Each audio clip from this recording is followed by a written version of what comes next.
문재인 대통령이 뒤에 화면에 나오는 것처럼 어제 밤에 12시가 다 돼갈 때 한국 시간으로 미국 유엔에서 기조연설을 했습니다. 뭐 유엔 연설 대단한 것도 아닙니다. 북한의 외무상 이수용도 오늘 밤에 합니다.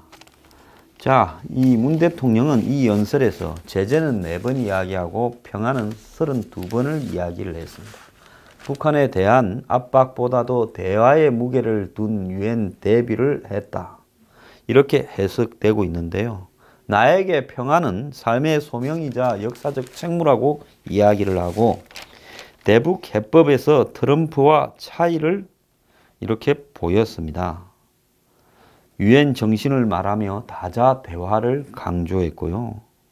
압박과 제재도 말했지만은 전체적인 맥락은 그야말로 압박과 제재 그리고 완전한 파괴와 북에 대한 불신을 이야기했던 트럼프와 아베와는 완전히 다른 말을 했습니다.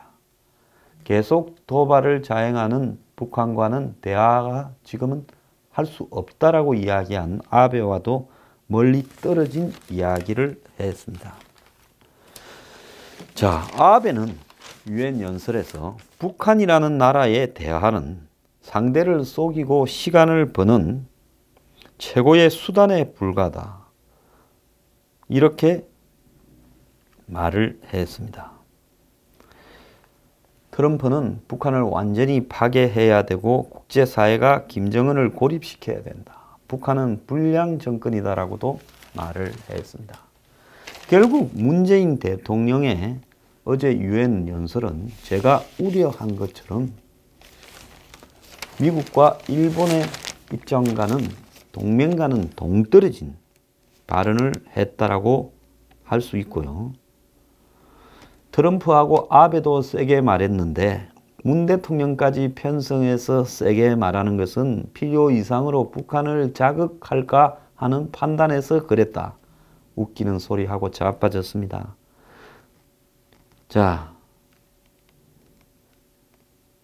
핵미사일 도발을 이어가는 북한에 필요한 것은 대화가 아니라 압박이라고 한 아베 수준의 말은 아니더라도 북한이 저런 식으로 한다면 대화보다는 제재하고 압박을 해야 되고 한국에도 한국을 지킬 수 있는 안전장치를 이렇게 전 세계가 관심을 가지고 도와달라고 말을 해야 될 겁니다. 핵 배치나 개발에 대해서 전 세계가 한국의 입장도 이해해달라고 말을 해야 되는데 문 대통령은요 어제 유엔 연설에서 한국의 입장을 이해해달라고 유엔에 호소하는 것이 한국 대통령으로서 책무인데 한국 대통령으로서 책무가 아니라 북한을 끊임없이 이해하려고 하는 북한의 친구로서의 연설을 했다라는 겁니다. 참 진짜 한심하고요. 정말로 문제라고 저는 생각을 합니다.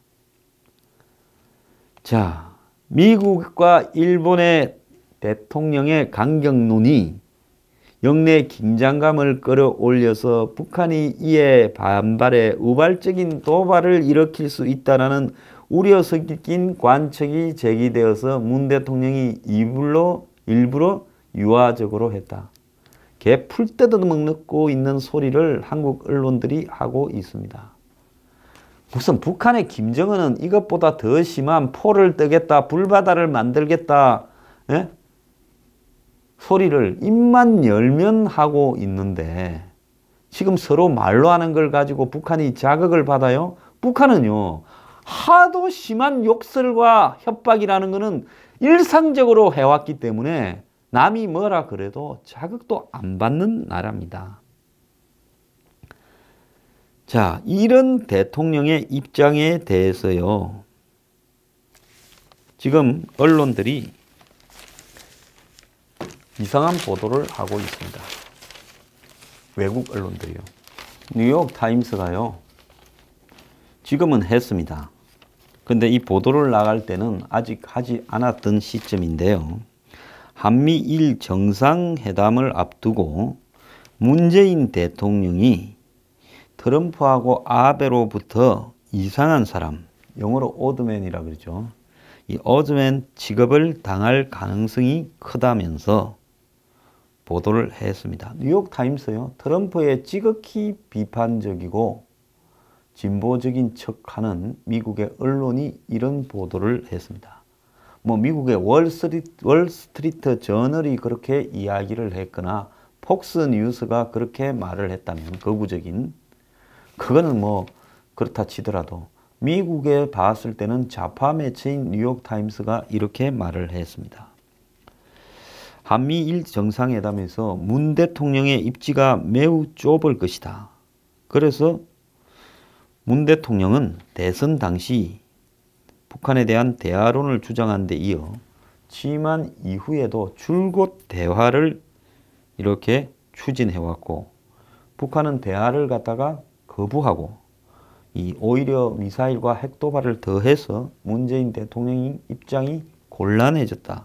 이렇게 보도를 하고 아베가 트럼프와 보조를 맞추면서 문 대통령을 압박할 가능성이 크다라고 이야기를 했고 아베는 한국이 얼마 전에 800만 불을 지원하겠다 했을 때도 어제 결정됐죠.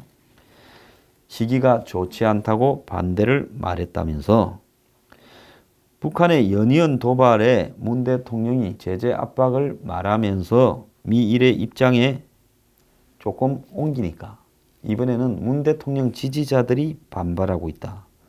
문 대통령 지지 세력은 결국은 미국이 북한과 대화로 이 사태를 마무리 짓기를 바란다.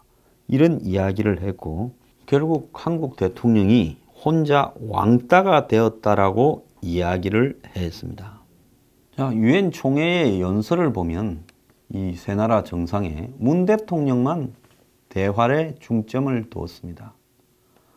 진짜 집어를 못 고친다고요? 이거 절대로 못 고칠 겁니다. 얼마나 좋은 시점입니까? 거기에서 한국이 북핵과 미사일 도발 때문에 겪고 있는 압박, 중국의 경제 제재로 겪고 있는 압박은 말할 수 없다. 그런데 우리가 평화로 이 문제를 해결을 하려고 온갖 노력을 다했지만은 북한은 우리에게 거부를 했다. 그래서 이제는 한국을 지키기 위해서라도 북핵과 미사일에 맞서는 노력을 할 수밖에 없는데 국제적으로 이 문제를 좀 한국을 도와줘야 우리가 할 수 있다. 이렇게라도 이야기를 해야 되고 미일 등 우방과 함께 이 문제를 해결하기 위해서 최선을 다할 거다. 우리만의 문제가 아니지 않느냐. 다들 북한에 대한 제재와 압박에 같은 입장에 서 달라고 당사자가 이야기를 해도 시원찮은데 이 수해가 나서요. 여름에 집이 잠겼어요. 이웃 사람들이 그 잠긴 집에 물 퍼내고 가구 정리하고 말려주고 청소하겠다고 왔어요. 빗자루 들고 쓰레받기 들고 걸레 들고. 그런데 그 집에요. 주인은요. 지붕 위에 올라가 가지고 마른 데 찾아서 고스톱 치고 있으면 그 도와주러 왔던 사람들이 도울 맛이 나겠습니까? 저는 딱 그 꼴이라고 보고 있습니다. 한미일 정상회담이요. 뉴욕 롯데 팰리스 호텔에서 열렸습니다. 이 롯데가 이 팰리스 호텔을 사가지고 롯데 팰리스 호텔이라고 이름을 바꾼 데서 했어요. 왜 하필 롯데 팰리스 호텔에서 했겠습니까? 중국의 사드 보복으로 피해를 본 한국 기업이 뉴욕에 운영하는 호텔에서 일부러 미국이 그렇게 잡은 거겠지요. 한국의 대통령이 여기에서 하자고 했다고는 보지 않습니다. 자, 그런데 이 자리에서는 한미일 삼국 정상은 북한의 핵미사일 도발이 동북아 미 국제사회의 평화 안전을 위협해 결코 용납할 수 없는 일을 벌이고 있다는 것을 규탄하고 북의 계속되는 도발에 삼국 간의 공조가 더욱 긴밀해지고 있다는 데도 공감을 했다. 그러면서 삼국 정상은 북한이 견디지 못하고 대화의 장으로 나올 수밖에 없도록 국제사회가 북한의 최고의 제재와 압박을 가해야 된다는 데 공감을 하고 국제사회가 확고하고 단합된 입장을 견지하도록 삼국이 긴밀히 공조해 가기로 했다. 이렇게 말을 하고 유엔 안보리 대북 제재가 유례없이 신속하게 만장일치로 결정되었는데 모든 유엔 결의를 유엔 회원국들이 철저히 이행하도록 우리가 더 노력을 하자. 그러면서 트럼프는 한국과 일본에 대한 미국의 방위는 튼튼하게 지켜지도록 하겠다. 그리고 안보 분야에서 협력도 계속하도록 하겠다. 이렇게 이야기를 했고 이 행사에 앞서서 또 한미 정상회담이 있었는데 트럼프는 이 회담 첫머리에 북한과 무역 거래를 하는 모든 외국 은행, 기업, 개인에 대해서 새 대북 제재 행정명령을 발표한 것은 북한의 비핵화를 위해 한 것이다라고 이야기를 했습니다. 사실상 세컨더리 보이콧을 발동을 걸기 시작을 했죠. 문 대통령은 미국의 행정명령을 통한 독자적 제재 조치와 중국의 북한에 대한 압박이 강해지는 것은 완전한 북한의 비핵화를 이루는 데 효과가 있을 것이라 이렇게 말을 했습니다. 자, 삼국 정상회의에서는 말 한마디 못하고요. 트럼프하고 아베가 하자는 대로 그대로 따라서 말하고 발표했습니다. 여기 평화 말은 북한을 압박을 해서 결국 대화하러 나오게 한다라는 말밖에 없는 겁니다. 자, 혼자 있을 때는 완전히 무슨 자기 혼자 평화주의인 척 온 말을 다 하고 미국 대통령을 만나거나 한미일 삼국 정상이 회동할 때는 별말을 하지 못하고 있다라는 거예요. 문 대통령이 얼마나 솔직히 말하면 진짜 오드맨, 곤혹스러운 처지에 놓여 있는가를 보여주는 겁니다. 참 희한한 성격이라고 보고 있습니다. 막 떠들었다가 그거 수습하려고 또 만나면 수그리고 그러고는 무기 사준다 그러고는 미국 무기 뭐 헬기 무슨 45년 된 고무를 갖다가 58억 주고 샀니 어쩌니 또 뒤에서 찌르고 그러고는 뭐 미국하고 무슨 방산 협조를 한다라면서 미국이 한미 정상회담에서 한국의 방위력을 강화하기 위한 어떤 첨단 무기 지원을 해주기로 했다느니 그래서 미국으로부터 미사일 사거리나 탄도 중량을 늘리게 했다느니 원자력 잠수함을 이렇게 허용했다느니 이번에도 한번 보세요. 한미 정상 한국의 최첨단 군사 작산 획득 강화 합의 그러면서 무기 구입 위한 양국의 실무 협의 탄력 전망 핵 추진 잠수함 도입으로 이어질지 주목 말 한마디도 안 났는데 또 이거 기사답니다. 자, 이런 이야기를 하고 있습니다. 입으로 사고 치지 말고요. 무기 산다 하지 말고. 예? 그리고 또 미사일 무슨 탄두 중량 늘려서 뭐 알깁니까? 그 재래식 미사일. 그리고 핵잠수함요. 핵잠수함도요. 핵 추진으로 가동되는 엔진이 핵이라는 잠수함하고 이 전략 핵 잠수함은 다른 겁니다. 핵 미사일을 싣고 있는 전략 핵 잠수함이 우리한테는 필요한 거지.